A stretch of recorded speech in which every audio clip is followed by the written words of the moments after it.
Ya Ustadz, bagaimana cara memperbaiki anak yang terlanjur sudah lihai dalam berbohong? Seringkali ketahuan berbohong, tapi sepertinya sudah sangat terbiasa dia melakukannya. Mungkin ini salah saya yang sebagai ortu dalam mendidik. Mohon nasihatnya Ustadz, mohon arahannya. Ya, ini ada bab khusus sebenarnya. Ya, mengapa anak suka berbohong, bagaimana cara penanganannya. Nanti ada pembahasan secara khusus di sini ya, di buku ini. Pada pembahasan anak dan akhlak mulia ya setelah bab ini. Ya, tapi kita kasih mukadimah dulu sedikit ya. Anak itu sebenarnya lahir dengan fitrah ya yang lurus. Dia tidak suka keburukan, dia cenderung kepada kebaikan. Itu manusia. Hanya saja lingkungan ya.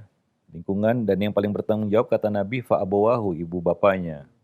Ya anak itu tidak mungkin tiba-tiba jadi suka berbohong begitu. Ada sebab-sebab di situ ya. Nah, ada sebab-sebab yang mendorong dia untuk melakukan itu. Ya, orang tua perlu mencari tahu sebab-sebab itu dan mengatasinya dari akarnya ya. Nah, memadamkan apinya bukan mengipas-ngipas asapnya. Ya, wah ini ada asap dikipas-kipas ternyata apinya nggak padam, nggak selesai juga. Maka perlu kita cari tahu ya sebabnya, apa sebabnya ini. Mungkin karena pengaruh pergaulan bisa jadi, ya pergaulan, lingkungan dan pergaulan itu yang paling besar, yang paling dominan, ya atau karena ada tekanan-tekanan tertentu ya di lingkungannya hingga dia memaksa dirinya untuk ya berbohong, atau karena tontonan yang sekarang sudah jadi tuntunan. Ya, karena ya itu yang termasuk salah satu perkara yang berbahaya adalah tontonan yang berubah jadi tuntunan begitu ya. Itu yang dia ditiru oleh anak. Dan ingat anak ini memang peniru ulung dia. Apa yang dilihat ditirunya begitu ya. Termasuk kebohongan-kebohongan. Wah, ya. Kemudian yang ketiga, faktor ketiga mungkin coba lihat diri kita. Coba kita introspeksi diri kita. Mungkin kebohongan ini berasal dari kita yang mengajarkannya tanpa kita sadari di sini ya. Bukan sengaja ngajari anak bohong ya. Nggak ada orang tua yang sengaja ngajari anaknya bohong. Cuma di sini adalah mereka secara tidak sadar memberikan contoh atau mengarahkan anak itu untuk bohong gitu ya. Nah, untuk menutupi sesuatu. Biasanya kan bohong itu kan untuk menutupi sesuatu ya. Nah, diperlukanlah jurus yang namanya bohong ya untuk menutupi sesuatu. Sesuatu yang ditutupi itu bukan berarti harus keburukan. Ya kadang-kadang perkara-perkara biasa, perkara-perkara mubah itu ditutupi dengan kebohongan supaya nggak ketahuan lah begitu ya. Nah, wah baru jajan ini supaya nggak ketahuan bohong. Ini bohong besar itu bermula dari bohong-bohong kecil sebenarnya. Yang menumpuk-numpuk, bertumpuk-tumpuk hingga akhirnya menjadi bohong besar ya.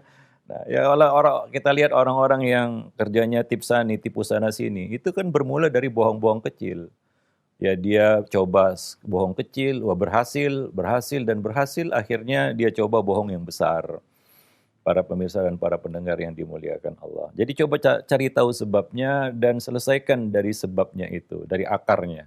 Ya mudah-mudahan ya kita bisa menyembuhkan penyakit bohong ini pada anak. Dan ini adalah perkara yang kompleks ya, nggak simple ya dan upayakan ya ketika kita lihat ada gejala-gejala bohong pada anak itu jangan dibiarkan ya, jangan dibiarkan ya, karena ini jadi satu penyakit yang sangat berbahaya bagi anak-anak, bagi kita juga ya, karena dia akan jadi pribadi yang tertutup ya, dan dia kadang-kadang susah untuk dibedakan. Ini yang sangat berbahaya sebenarnya antara dia jujur dan bohong itu. Kalau anak bohong kita tahu itu konyol ya. Ya itu mungkin masih mudah penanganannya ya. Wah dia anak ini bohong, kita tahu ini bohong kan gitu ya. Orang tua nggak percaya begitu ya. Yang lebih berbahaya dari itu adalah anak berbohong sementara orang tua ya taunya dia jujur gitu. Nah ini yang lebih berbahaya sebenarnya. Dia bohong ya kita sangka dia jujur. Artinya ini sudah tingkatan yang expert dalam berbohong gitu ya. Nggak semua orang bohong itu bisa nggak ketahuan gitu ya. Seolah-olah dia jujur ya. Nah demikian itu kan sudah tingkatannya sudah expert dalam berbohong begitu. Nah demikian. Nah sebagian anak itu ya bohongnya itu masih masih lugu ya, bohongnya lugu gitu ya. Dia bohong orang tuanya tahu begitu. Nah ini lebih mudah. Itu ketika anak itu jatuh dalam kebohongan yang lugu seperti ini, itu cepat ditangani. Sebelum bohong itu menjadi suatu, kita katakan keahliannya. Sehingga nggak bisa kita bedakan lagi kapan dia jujur, kapan dia berbohong. Bila mana dia jujur dan bila mana dia berbohong. Nah ini sudah repot orang tua. Ya nggak akan bisa terdeteksi lagi. Ya wallahu a'lam bishawab.